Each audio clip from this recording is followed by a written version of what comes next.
Oftalmología de Argento, capítulo 13, fondo de ojo. Objetivos. Conocer las técnicas semiológicas del fondo de ojo.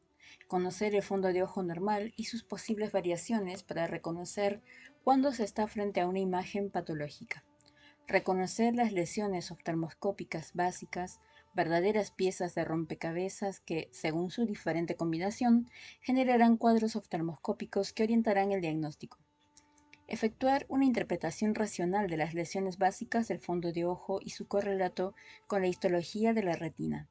Conocer las posibilidades diagnósticas y las limitaciones de los estudios complementarios. Reconocer los cuadros oftalmoscópicos de las enfermedades más frecuentes y las más graves del fondo de ojo. Efectuar, en los casos necesarios, una solicitud de estudios complementarios con una base racional. Hecho el diagnóstico, conocer la evolución natural y las posibles estrategias de tratamiento. En síntesis, lograr una interpretación racional de lo que observamos en el fondo de ojo y disponer de un algoritmo mental que nos permita establecer un diagnóstico presuntivo y diferencial útil para la práctica diaria. El examen del fondo de ojo es la etapa final e ineludible de toda evaluación oftalmológica básica. No es admisible un examen ocular primario sin un estudio del fondo de ojo bajo dilatación pupilar. Sería imposible ver todo lo que hay en una habitación mirando por el cerrojo de la cerradura. Debemos abrir la puerta totalmente, midriasis pupilar, y observar, mediante maniobras especiales, oftalmoscopia binocular indirecta, más indentación escleral, más biomicroscopía, incluso las zonas ocultas a la visualización directa, detrás de la hoja de la puerta. Conceptualmente, el fondo de ojo consiste en la observación de la superficie interna del ojo por detrás del cristalino, denominado segmento posterior, tapizada por la retina a la manera del empapelado de una habitación. Además de la retina, tanto la patología de la coroides como en ciertos casos la esclera tiene su expresión oftalmoscópica. La evaluación también incluye al contenido del segmento posterior del ojo, el humor o cuerpo vítreo. El examen de fondo de ojo ofrece la oportunidad única de observación directa de una expansión del sistema nervioso central con su vascularización, la retina y la papila o sector intravulvar del nervio óptico disco óptico. El examen del fondo de ojo permite detectar muchas veces precozmente previo a todo tipo de sintomatología, tanto patología sistémica como estrictamente ocular. El abanico de posibilidades diagnósticas es muy amplio, desde entidades nosológicas que amenazan seriamente la vida del paciente, tumores primarios como el retinoblastoma en los niños o el melanoma coroideo en el adulto, o una retinopatía hipertensiva grado 4, hasta patologías oftalmológicas que pueden conducir a la ceguera, retinopatía del prematuro, retinopatía diabética, degeneración macular relacionada con la edad, excavación papilar glaucomatosa, oclusiones vasculares de la retina, desprendimiento de retina, etc. En más de una oportunidad, el oftalmólogo detecta el compromiso ocular en el fondo de ojo de afecciones sistémicas que hasta ese momento eran desconocidas por el paciente, por ejemplo, diabetes. Un poco de historia. El desarrollo del primer oftalmoscopio ideado por Helmholtz en 1851 permitió el examen instrumental del fondo de ojo. Como acertadamente lo señalara el profesor Roveda, la oftalmoscopía fue la primera endoscopía realizada en medicina. A la observación oftalmoscópica, la retina sana es una delicada membrana transparente en la que la única estructura que visualizamos nítidamente es su vascularización. Remitimos al lector al capítulo de embriología e histología. De su lectura surge claramente el concepto que la retina tiene las siguientes estirpes celulares, bien diferenciadas funcionalmente. Las células del epitelio pigmentario, derivadas de la capa externa de la copa óptica, y el neuroepitelio o epitelio sensorial, derivado de la capa interna de la copa óptica, integrado por los fotorreceptores, conos y bastones, conectados a las células bipolares y estas a las células ganglionares cuyos axones convergen en el disco óptico. La estructura se completa con las células integradoras amácrinas y horizontales y las células de Müller. En cuanto a la vascularización, recordamos la existencia de dos redes capilares, red capilar superficial a nivel de la capa de fibras nerviosas, red capilar profunda a nivel de la capa granulosa o nuclear interna. Precaución. Ver método de evaluación de la profundidad de la cámara anterior para el médico generalista en el apéndice. 2 recomendaciones antes de dilatar las pupilas de un paciente. Antes de instilar un colirio midriático, evaluar la profundidad de la cámara anterior. Ver maniobra en el capítulo en caso de un médico generalista para descartar que el paciente no tenga un ángulo ocluible, con el consiguiente riesgo de generar un episodio de glaucoma agudo. Ver glaucoma. El residente de oftalmología, ante la duda, efectuará una gonioscopía para evaluar si la entrada del ángulo es amplia o estrecha. Ver glaucoma. 2. Evitar la dilatación pupilar si el paciente va a ser en lo inmediato evaluado por un neurólogo o un neurocirujano, por ejemplo, en casos de TEC. Esperar su autorización para instilar el colirio midriático. Ningún examen del fondo de ojo se realizó en forma completa si no se efectuó bajo dilatación pupilar con oftalmoscopía binocular indirecta, combinada con la maniobra de indentación de Trantas o efectuando una biomicroscopía con lente de 3 espejos de Goldman. La retinopatía del prematuro es la principal causa de ceguera en neonatos. La retinopatía diabética es la principal causa de ceguera en la edad laboral. La degeneración macular relacionada con la edad es la principal causa de ceguera legal en los pacientes mayores de 65 años. La presencia de moscas volantes, miodesopsias y o flashes fotopsias impone un urgente examen de retina bajo dilatación pupilar para descartar el comienzo de un desprendimiento de retina o detectar a tiempo lesiones predisponentes en evolución. Algoritmo semiológico del fondo de ojo. Fondo de ojo. ¿Puedo examinarlo? No puedo examinarlo. Opacidad de medios, pupila no dilatable. Si no puedo examinarlo parcial o totalmente, ecografía, evaluación estructural, electrofisiología, evaluación funcional. Si puedo examinarlo, ¿puedo instilar un colirio midriático? Si no hay contraindicación para la midriasis, 1. Evaluar el polo posterior con oftalmoscopía directa. El oftalmólogo deberá evaluarlo, además con biomicroscopía con lentes aéreas. 2. Evaluar retina periférica mediante oftalmoscopía binocular indirecta, combinada con maniobra de indentación escleral y con biomicroscopía con lentes de contacto, examen realizado por el oftalmólogo. 2. Evaluar retina periférica mediante oftalmoscopía binocular indirecta combinada con maniobra de indentación escleral y con biomicroscopía con lentes de contacto, examen realizado por el oftalmólogo. Si el fondo de ojo es normal, pero la función visual está comprometida, será necesario solicitar estudios complementarios como por ejemplo campo visual, angiografía ocular, fluoresceínica, electrofisiología, etc. Topografía del fondo de ojo. Límites, medidas y terminología. Denominado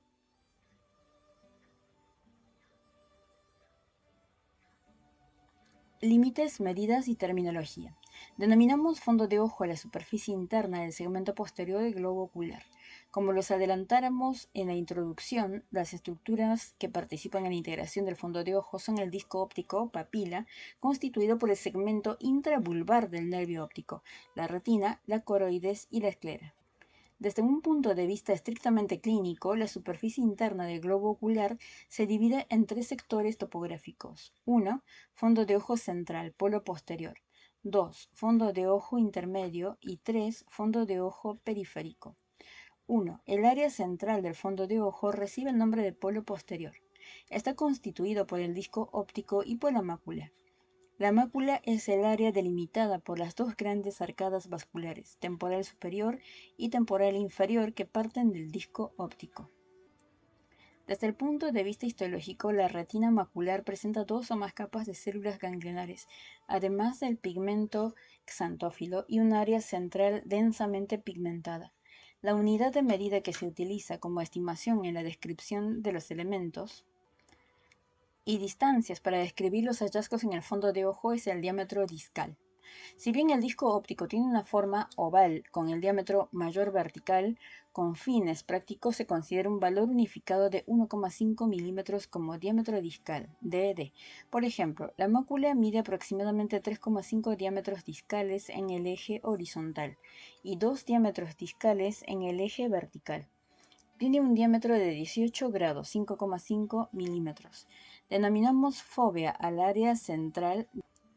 Mácula está ubicada a 4 milímetros hacia temporal y 0,8 milímetros inferior respecto al centro del disco óptico. La fóvea tiene un diámetro aproximado de 1,5 milímetros, un DD igual a 5 grados. Al realizar la oftalmoscopia se percibe un reflejo circular en la periferia de la fóvea. Se corresponde con el inicio de la pendiente de la superficie retinal al disminuir el espesor de la retina desde la periferia del área macular hasta su punto más fino en el centro. Se denomina foveola al área central de la fóvea. Se corresponde histológicamente con el área avascular foveal, con ausencia de las capas nuclear interna y de las células ganglionares. Mide entre 0,3 y 0,5 milímetros. Al realizar la oftalmoscopia se percibe un intenso reflejo en el centro de la foveola generado por el piso de esta, denominada umbo. Histológicamente se trata de una concavidad central de la foveola clivus. El ecuador es geométricamente la circunferencia mayor del ojo, pero como no se corresponde con ninguna estructura, su ubicación se describe en relación a otros elementos.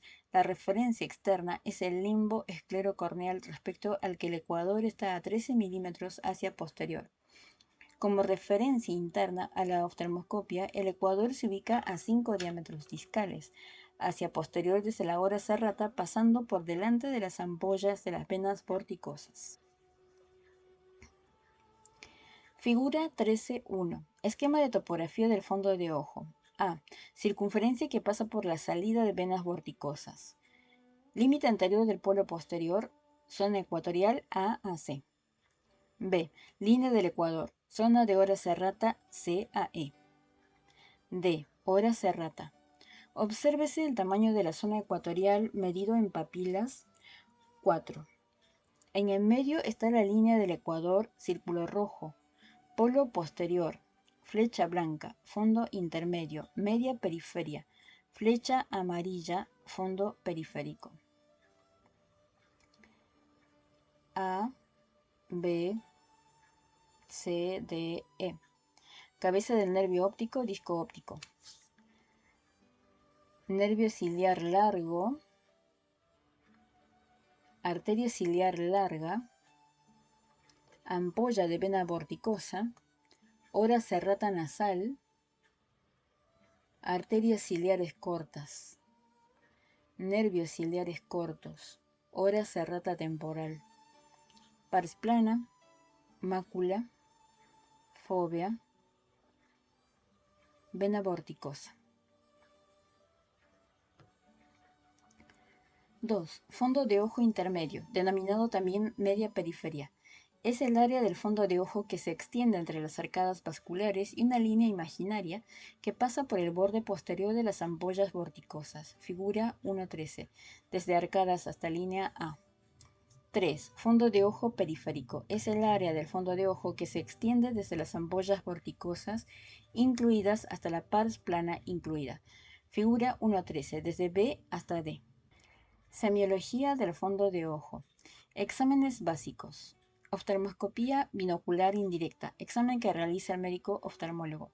La oftalmoscopia binocular indirecta, OBI, es un método semiológico del segmento posterior del ojo que debe invariablemente formar parte de todo examen oftalmológico básico realizado por un oftalmólogo. Permite una visualización panorámica de la retina, no solo con medios transparentes, sino también ante opacidades de cierta densidad, tanto a nivel corneal, cristaliniano o vítreo. Ofrece una imagen amplia, invertida y real, con profundidad de foco, estereoscópica, con una excelente y regulable intensidad de iluminación, y la posibilidad, mediante la maniobra de indentación escleral, de examinar la retina periférica, la hora serrata y aún la pars plana. Para su realización utilizamos los siguientes instrumentos. A. El oftalmoscopio binocular indirecto. B. Una lupa convexa esférica. Y C. El intentador de Trantas. Oftalmoscopio binocular indirecto. Este equipo está compuesto por un cabezal con un sistema óptico de visión binocular que reduce la distancia interpupilar del observador y un reóstato, conectado a un transformador, que permite regular la intensidad de iluminación. B. La lente más utilizada es biconvexa, esférica de 20 dioptrías. El observador la sostiene interpuesta entre él y el paciente, buscando una alineación determinada por una línea imaginaria que une sus ojos, la lente y el área del fondo de ojo que desea examinar. La imagen que obtiene se forma entre el observador y la lupa. Con una lupa de 20 dioptrías, la magnificación es 3 por y el campo de observación de 45 grados, ofreciendo una imagen invertida y real.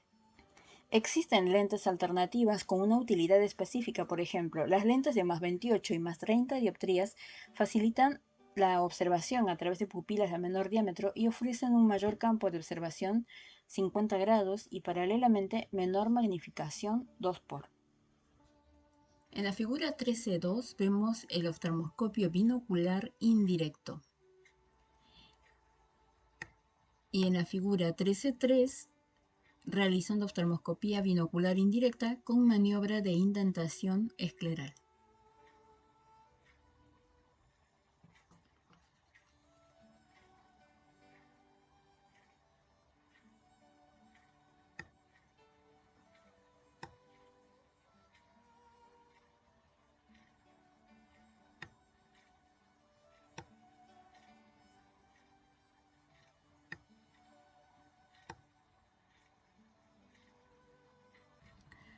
Es de preferencia que el paciente esté acostado, en especial para poder efectuar delicadamente la maniobra de indentación y poder examinar la maniobra de indentación.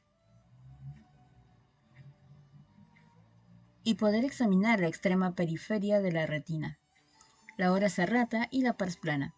Para realizarla, el observador utiliza un instrumento similar a un dedal, con un vástago que termina en un extremo romo. Hay modelos que semejan una lapicera mientras sostiene con una mano la lente, con la otra, intentador mediante, ejerce una suave compresión de la pared del globo ocular apoyando el extremo romo del vástago del intentador en la piel del párpado, según el sector de retina que se quiere examinar. Por ejemplo, para examinar la hora 12 de la retina periférica, se invitará al paciente a dirigir la mirada hacia inferior, se apoya el extremo del intentador en el sector central del pliegue de la belleza, por encima del tarso del párpado superior y se le indica luego al paciente. Que dirija la mirada hacia hora 12, acompañando el movimiento del párpado superior con el intentador deslizándolo hacia atrás y ejerciendo simultáneamente una suave compresión para exponer en el eje de observación el área de retina a examinar, periferia superior, hora 12. Este procedimiento se va repitiendo en todos los cuadrantes, lograda la visualización de la retina indentada a la manera de una elevación, de la que observamos la ladera posterior y la cúspide, y manteniendo dicha indentación, efectuamos movimientos laterales y anteroposteriores con el indentador, para ampliar el área de retina examinada en cada posición de examen, indentación dinámica. La habitación en donde se efectúa el examen debe estar en penumbras. El examinador adaptado a la oscuridad y con la distancia interpupilar de los oculares del oftalmoscopio ajustada. Es importante testear el alineamiento del haz de iluminación. Hay quienes aconsejan sostener la lente con la mano no dominante y reservar la dominante para efectuar la maniobra de indentación y o efectuar el dibujo del fondo de ojo. Cuando se sostiene la lente en una posición exactamente perpendicular al haz de iluminación, pueden aparecer dos reflejos que dificultan la visualización y que corresponden a la imagen del filamento de la lámpara del oftalmoscopio en ambas superficies de la lente. Una leve inclinación de la misma permite desplazar estos reflejos molestos fuera del área central. Muchas lentes tienen incorporado un tratamiento con capas antirreflectantes. El paciente acostado, relajado y en midriasis farmacológica debe tener su rostro en un plano horizontal. El observador debe disponer del espacio necesario para movilizarse en torno a la cabecera de la camilla para poder abordar el fondo de ojo en la posición opuesta a cada cuadrante o cada horario que quiera examinar. El meridiano horizontal nasal es quizás el más dificultoso de examinar para el principiante. Si es necesario efectuar una indentación directa sobre la pared ocular, se instilará anestesia tópica. Dibujo del fondo de ojo. Se trata de la representación en un gráfico de un verdadero montaje de las múltiples imágenes obtenidas en los diferentes meridianos del fondo de ojo. Allí quedará trazada la red vascular de la retina y todos los hallazgos dignos de mención. Área de retina desprendida, lesiones retinales periféricas, lesiones melanocíticas, exudados, hemorragias, etc. Las cartillas preimpresas para estos registros de la retina presentan 3 círculos concéntricos que representan al ecuador, la hora serrata y el límite anterior de la pars plana. Por fuera de este último, con números romanos, se indica la posición a la manera de un cuadrante horario de los diferentes meridianos. Se utiliza un código de colores para representar los diferentes hallazgos normales y patológicos. Por ejemplo, arteriolas retinales en rojo. Por ejemplo, arterias retinales en rojo, vénulas en azul, retina aplicada en rojo más tenue que las arteriolas, retina desprendida en azul, desgarros retinales en rojo con el perímetro en azul, exudados en amarillo, drusen en negro, opacidades vítreas en verde, hemorragias retinales en rojo, etc. Es fundamental la precisión con la que se efectúe este dibujo, aprovechando al máximo distintos puntos de referencia, por ejemplo, bifurcaciones vasculares, para localizar rápidamente las lesiones importantes. Esto será trascendente a la hora de efectuar los controles sucesivos o en el momento del tratamiento, cirugía y/o láser. Tener siempre presente que la imagen que nos ofrece la oftalmoscopía binocular indirecta es de inversión total, tanto en el eje vertical superior-inferior como horizontal, nasal-temporal. Una forma práctica de resolver esto a la hora de realizar el dibujo de retina es colocar la gráfica invertida sobre el pecho del paciente acostado en la camilla, hora 12 de la gráfica hacia los pies del paciente, y representar en ella nuestros hallazgos tal cual los vemos en la imagen, sin olvidar que cuando estamos enfocando, por ejemplo, el cuadrante temporal inferior, lo que vemos en la imagen corresponde a ese cuadrante, pero está invertida, inversión total. En la figura 13.4 se muestra la cartilla preimpresa para efectuar el dibujo de la retina. Las circunferencias representan desde la periferia al centro, A, límite anterior de la pars plana, B, hora serrata y C, ecuador. A, límite anterior de la pars plana, B, hora serrata y C, ecuador.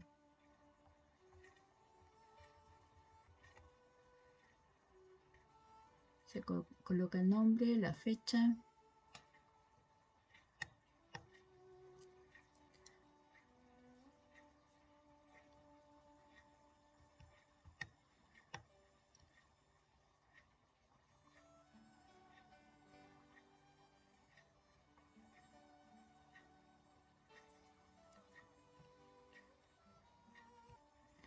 En la figura 13.5 se ve la biomicroscopía con lente aérea, lupa de 78 dioptrías. Figura 13.6. Con el paciente en la lámpara de hendidura se efectúa la biomicroscopía del fondo de ojo con lente de contacto de 3 espejos. Biomicroscopía del segmento posterior del ojo. Este método semiológico consiste en el examen del segmento posterior del ojo con el paciente sentado en la lámpara de hendidura en midriasis farmacológica y la utilización de lentes intercalares y o de contacto para obtener una imagen de gran magnificación pero de un área restringida. Habitualmente las lámparas de hendidura vienen equipadas con una lente aérea negativa, lente de Ruby, que mediante un vástago se intercala entre el ojo del paciente y el sistema óptico de la lámpara de hendidura. La lente de Ruby es una lente plano-cóncava de menos 55 o menos 58.6 dioptrías que neutraliza el poder óptico del ojo, más 60 dioptrías, y ofrece una imagen virtual y derecha, erecta del fondo de ojo.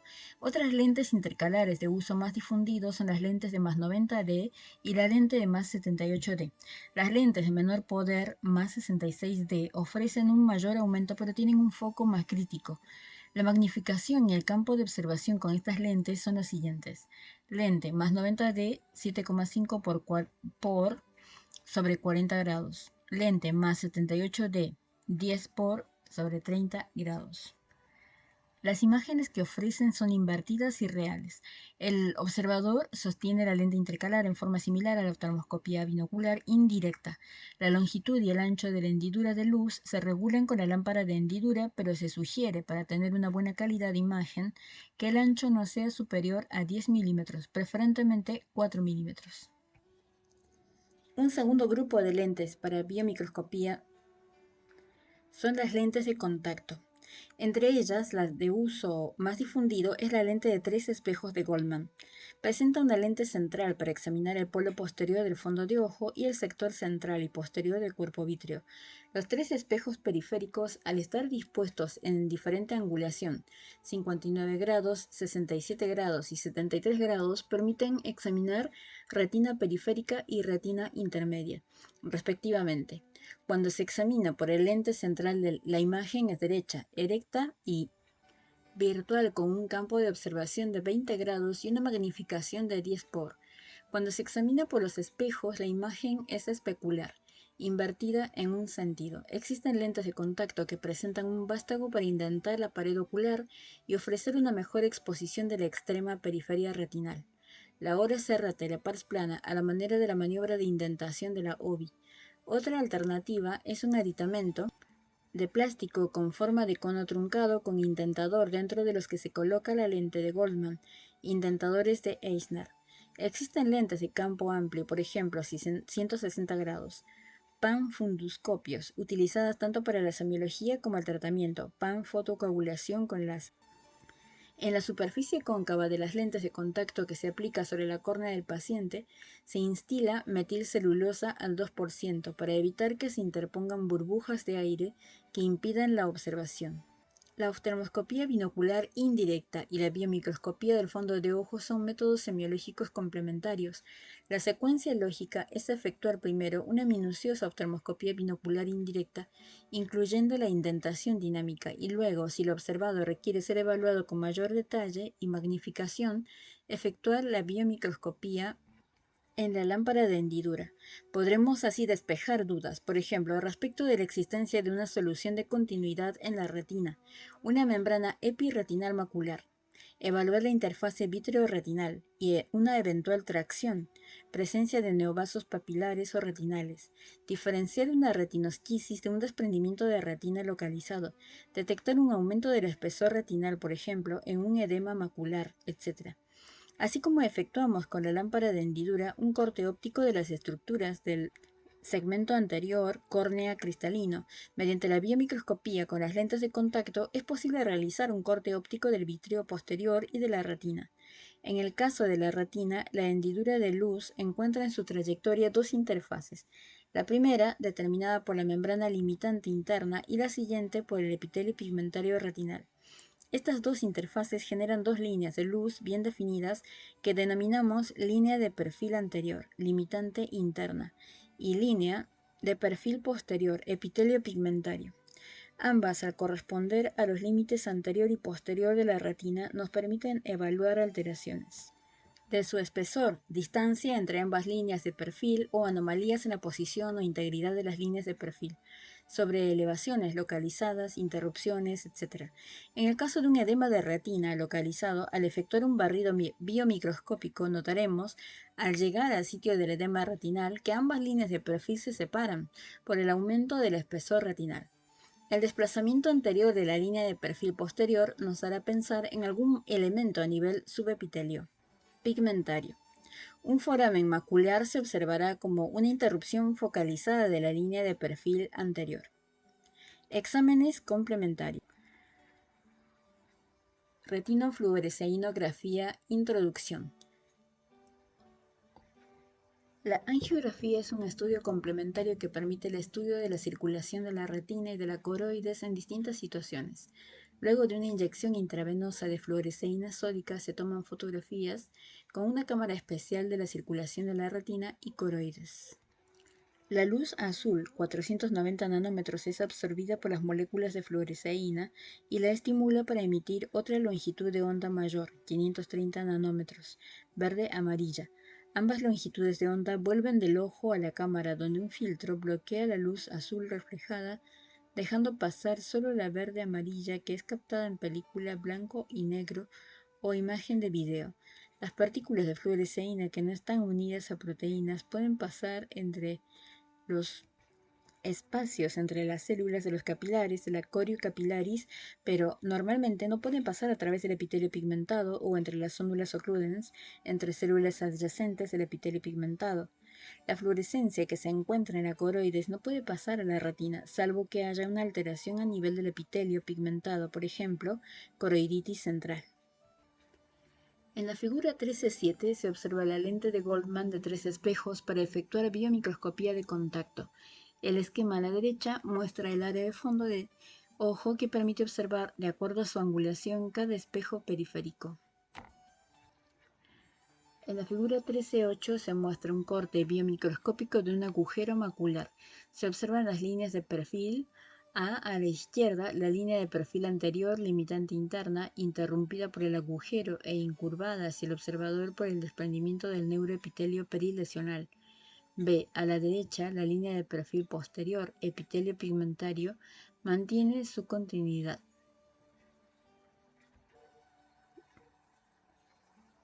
La fluorescencia que se encuentra en la coroides no puede pasar a la retina, salvo que haya una alteración a nivel del epitelio pigmentado, por ejemplo, coroiditis central, cerosa o degeneración macular relacionada con la edad. La fluoresceína no puede salir de los vasos de la retina, salvo que esté dañado el endotelio, por ejemplo, retinopatía diabética. En esta figura se observa un angiógrafo de última generación.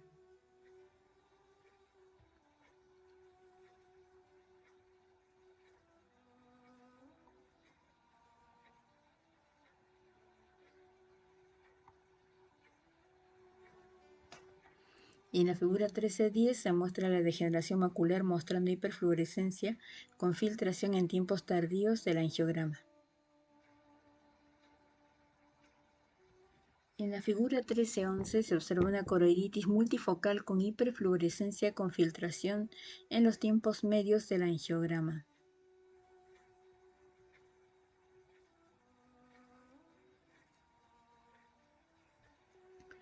Angiograma normal. El conocimiento del angiograma normal y sus variaciones nos permitirá luego detectar las anormalidades presentes en el angiograma patológico. La fluoresceína que se ha inyectado en una de las venas del codo llega al corazón, recorre la circulación menor y luego a través de la aorta, las carótidas y la arteria oftálmica llega al globo ocular. En un principio en el angiograma, la fluoresceína aparece en los vasos de las coroides, a los que llega por las arterias ciliares posteriores. Desde la inyección hasta la aparición del colorante transcurren de 10 a 16 segundos. Posteriormente, la fluorescencia aparece en las arterias, venas y, por último, pasa al espacio intercelular de la coroides y la esclera. De acuerdo a esto, distinguimos en el angiograma los siguientes tiempos: coroideo, arterial, arteriovenoso, precoz, medio y tardío, venoso y tardío. Las anormalidades observadas a través de este estudio se pueden clasificar en hipofluorescentes o hiperfluorescentes. La hipofluorescencia puede ocurrir cuando no se observa la fluorescencia normal de los vasos retinales o coroideos por bloqueo de la misma por pigmento o sangre, o cuando los vasos retinales o coroideos no están perfundidos adecuadamente. La hiperfluorescencia ocurre en distintas situaciones donde está alterada la permeabilidad de los vasos coroideos o retinales, produciendo filtración del contraste al espacio extravascular con acumulación del mismo en zonas en las que normalmente no está presente. La fluoresceína es una droga que tiene pocos efectos colaterales o adversos. Luego de la inyección, todos los pacientes refieren una coloración amarillenta de piel y su eliminación es por vía renal dentro de las 24 horas de realizado el estudio.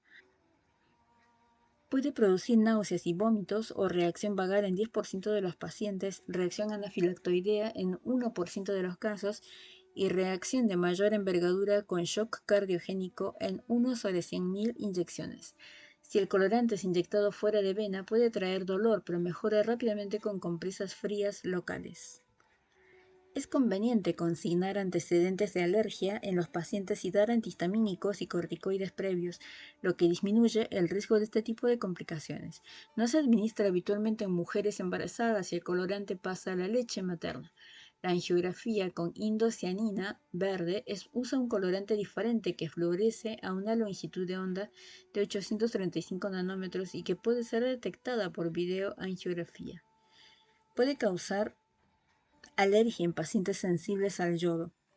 Este colorante puede fluorecer a través del pigmento y hemorragia, incrementando la posibilidad de detectar anormalidades como neovascularización coroidea en aquellos casos donde se encuentra bloqueada por sangre. Bien, la figura 1310 muestra una degeneración macular mostrando hiperfluorescencia con filtración en tiempos tardíos del angiograma.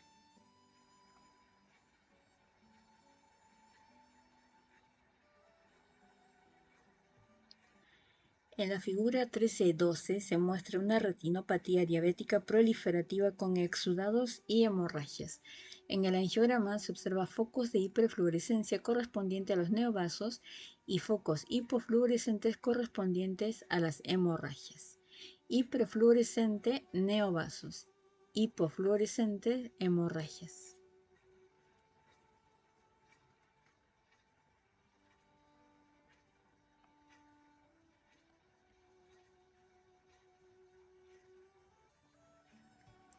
Y en la figura 1313 se muestra una hemorragia macular y coloboma de retina. En el angiograma se observa la zona de hipofluorescencia correspondiente a la hemorragia.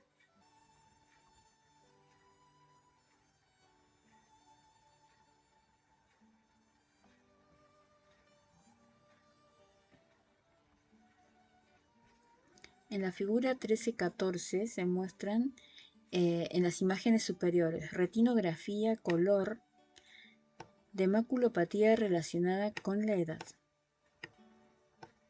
En la angiografía con indocianina se observa un punto hiperfluorescente. Macular, ojo izquierdo.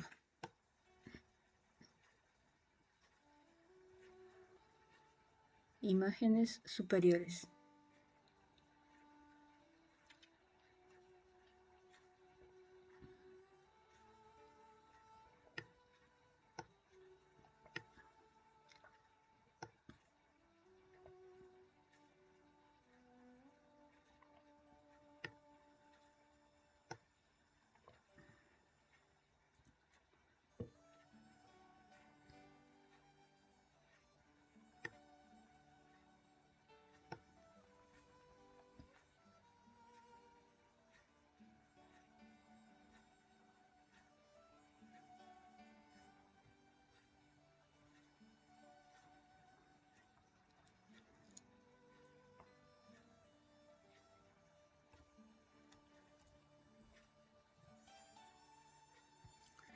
La ecografía como método de evaluación y diagnóstico en la patología del segmento posterior del ojo.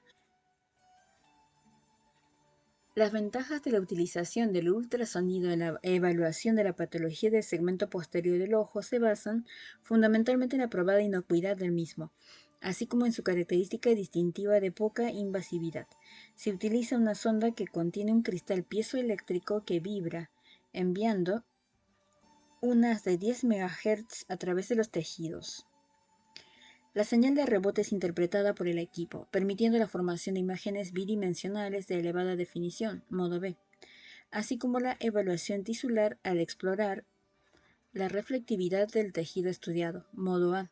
El primero brinda precisión anatómica de la localización de las lesiones, permitiendo además una exploración dinámica, evaluación de movimientos y posmovimientos, en especial de las lesiones tipo membrana, importante para su identificación.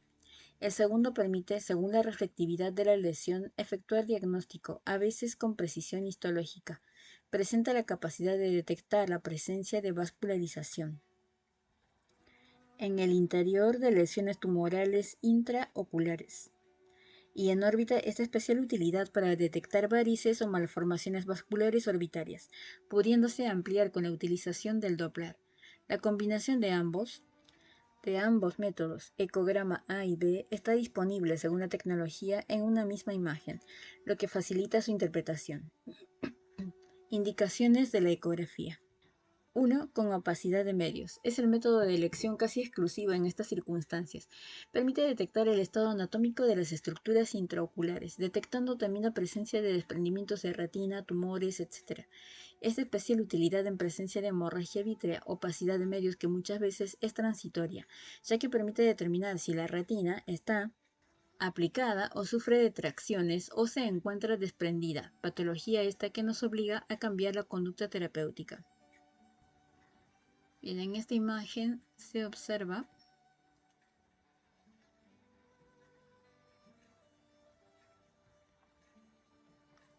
desprendimiento de retina traccional, imagen en tienda, en paciente diabético tipo 1. Número 2. Sin opacidad de medios. A. Se utiliza cuando existe sospecha de tumores intraoculares, por ejemplo, lesiones pigmentadas de las que, aunque visibles en la oftalmoscopia, se desea evaluar sus medidas y de permitirlo su altura, su reflectividad interna, para complementar el diagnóstico. En esta figura 13-18 se observa melanoma de coroides con desprendimiento de retina asociado. Melanoma de coroides con desprendimiento de retina asociado. La figura 13-15 muestra una ecografía normal. Ecografía normal. Y en la figura 13-16 se observa un desprendimiento de retina traccional asociado a hemorragia vítrea.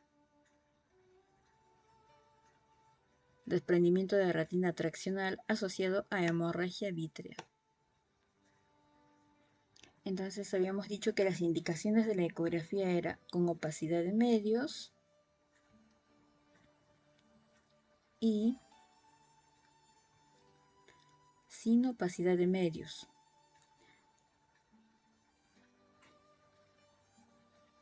En la letra B, evaluación del nervio óptico, descartar drusen de papila, edema de las vainas del nervio óptico y otras patologías. Electrofisiología clínica y heredodegeneraciones retinales. Hacemos aquí una pausa. Hasta el próximo video.